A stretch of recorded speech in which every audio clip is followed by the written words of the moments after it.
گورا ہو کالا ہو، عربی ہو اجمی ہو، پاکستانی ہو یا کسی اور ملک کا رہنے والا ہو، فرمایا من کانو حیث کانو، کوئی بھی ہو کہیں بھی رہنے والا، ہم ان پر آسمان سے برکتوں کے دروازوں کو کھول دیتے، اللہ تعالیٰ اپنے خزانوں کے دروازوں کو کھول دیتے ہیں۔ حضرت زید بن حارثہ رضی اللہ عنہ ایک صحابی تھے، وہ ایک مرتبہ مکہ مکرمہ سے مدینہ جا رہے تھے، فرماتے ہیں کہ میں اکیلا تھا اور تھک گیا تھا، تو میں نے ایک خچر والے کو کہا کہ مجھے میری منزل تک پہنچا دو۔ اس نے کہا میں اتنا کرایہ لوں گا، آپ میرے خچر پہ بیٹھ جاؤ۔ میں بیٹھ گیا، مجھے راستے کا پتہ نہیں تھا، وہ مجھے راستے سے لے جاتا ایک ایسی جگہ لے کر پہنچا کہ جہاں بہت سارے انسانوں کی لاشیں، ان کی ہڈیاں پڑی ہوئی تھیں، کھوپڑیاں پڑی ہوئی تھیں۔ تو میں حیران ہو گیا۔ اس وقت اس نے خنجر نکالا اور کہا کہ دیکھ تم جو ہے نا وہ جو کچھ ہے مجھے دے دو، میں ڈاکو ہوں اور میں اس طریقے سے لوگوں کو لوٹا کرتا ہوں۔ انہوں نے کہا کہ بھائی تمہیں مال پیسہ چاہیے تو میں دے دیتا ہوں، تم مجھے قتل کیوں کرتے ہو؟ اس نے کہا کہ نہیں، میں تمہارا نام و نشان مٹاؤں گا، میں تمہیں زندہ نہیں رہنے دوں گا۔ تو حضرت زید بن حارثہ صلی اللہ علیہ وسلم نے فرمایا اچھا اگر آپ اپنا کام کرنا ہی چاہتے ہیں تو آپ مجھے 2 رکعت نفل پڑھنے کا موقع دے دیں۔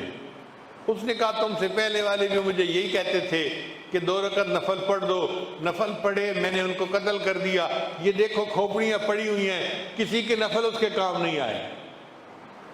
یہ کہہ کے اس نے اپنا خنجر سنبھالا کہ حضرت زید رضی اللہ عنہ پر حملہ کرے۔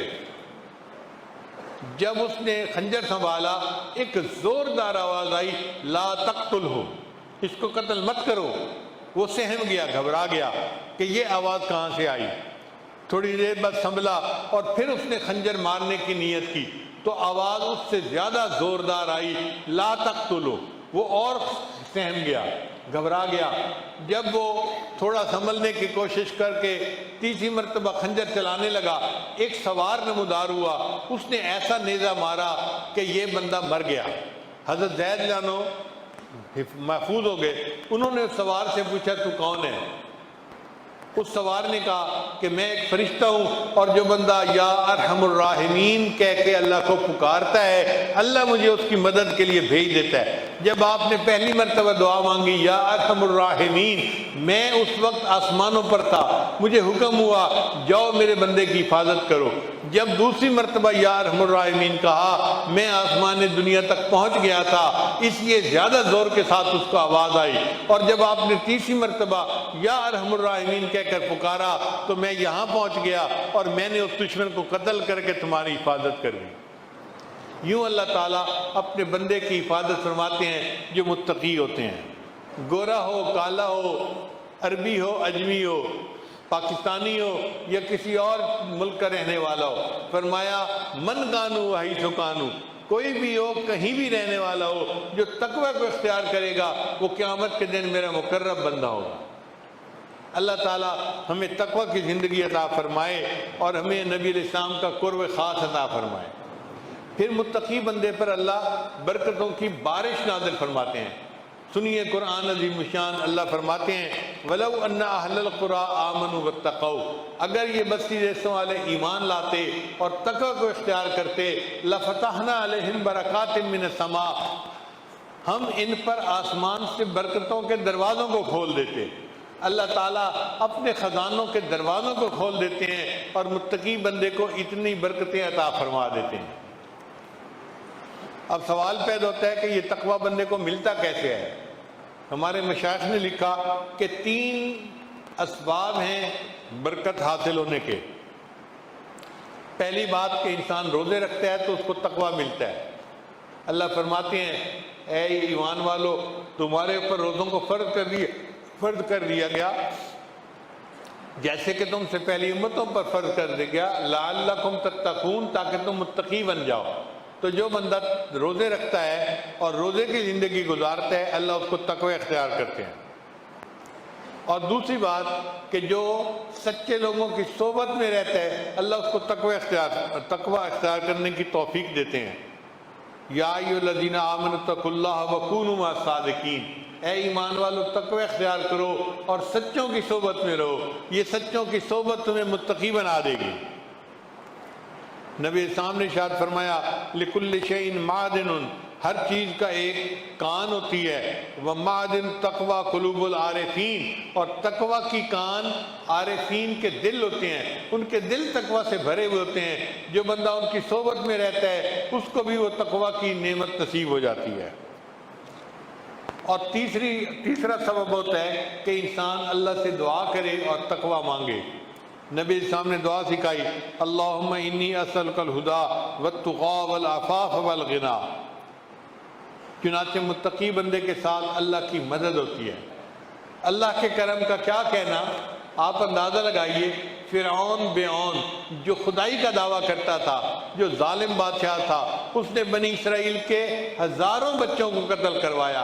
ایسا قاتل اور ظالم بادشاہ ایک مرتبہ پھنس گیا، قحط آ گیا، دریائے نیل کا پانی خشک ہو گیا اور اب کوئی صورت نظر نہیں آتی تھی۔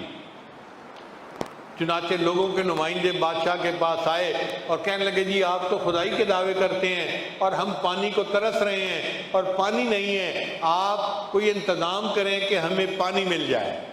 فرعون نے ان سے وعدہ کر لیا کہ 1 ہفتے بعد پانی آ جائے گا اور یہ قحط ختم ہو جائے گا۔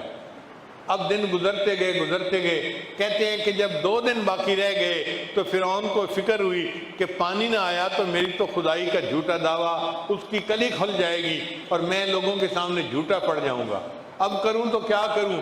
فرعون اپنے گھر سے نکلا، سر پہ تاج نہیں تھا، پاؤں میں جوتے نہیں تھے، اسی طرح اکیلا رات کی تاریکی میں دریائے نیل کے پاس آ گیا، چونکہ گھر قریب تھا۔ دریائے نیل کے اندر کھڑے ہو کے، وہ خشک تھا، پانی نہیں تھا، اس نے دعا مانگی، اے اللہ میں لوگوں کے سامنے تو خدائی کا دعویٰ کرتا ہوں مگر دل میں جانتا ہوں کہ خدا تو اصل تو ہے، تو کائنات کو بنانے والا اور کائنات کو چلانے والا ہے۔ اے اللہ میں تجھ سے فریاد کرتا ہوں، میری عزت رکھ لے اور ہمارے اس قحط کو دور فرما دے۔ کہتے ہیں کہ اس نے جب اللہ سے یہ دعا مانگی تو شور ہوا، اس نے جو ہے نا بھاگ کے جان بچائی، کیونکہ دریائے نیل میں پانی کا سیلاب آ چکا تھا۔ اب اندازہ لگائیے کہ فرعون جیسے ظالم کی دعا اللہ اگر قبول فرما لیتے ہیں، شیطان جو اللہ کا دشمن ہے اس نے اللہ سے دعا مانگی، رب انظرنی الی یوم یبعثون، اے اللہ مجھے قیامت تک کے لیے مہلت دے دے۔ اللہ نے فرمایا انک من المنظرین، میں نے تجھے قیامت تک کے لیے مہلت دے دی۔ جو پروردگار عالم شیطان جیسے دشمن کو مہلت دے دیتا ہے، فرعون جیسے دشمن کو اللہ اس کی دعا کو قبول فرما لیتے ہیں، ہم جیسے اگر کلمہ پڑھنے والے اللہ سے دعا مانگیں گے اللہ ہماری دعائیں کیوں نہیں قبول فرمائیں گے۔ اس لیے فارسی کا شعر ہے، دوستارا کجا کنی محروم، دوستوں کو آپ اللہ کیسے محروم کر سکتے ہیں، تو کے بعد دشمنہ نظرداری، اے اللہ تو دشمنوں پر بھی نظر ڈال دیتا ہے، جب تو دشمنوں پر ایسی نظر ڈالتا ہے تو اتنا رحیم و کریم ہے، اے اللہ ہم تو کلمہ پڑھنے والے آپ کے دوست ہیں، تو ہمیں کیسے محروم کر سکتا ہے۔ تو دعا ہے اللہ تعالیٰ آج کی اس محفل میں ہم پر خاص رحمت کی نظر فرمائے، ہمیں تقوی کی زندگی عطا فرمائے اور اللہ تعالیٰ ہماری دعاؤں کو اپنی رحمت سے قبول فرمائے۔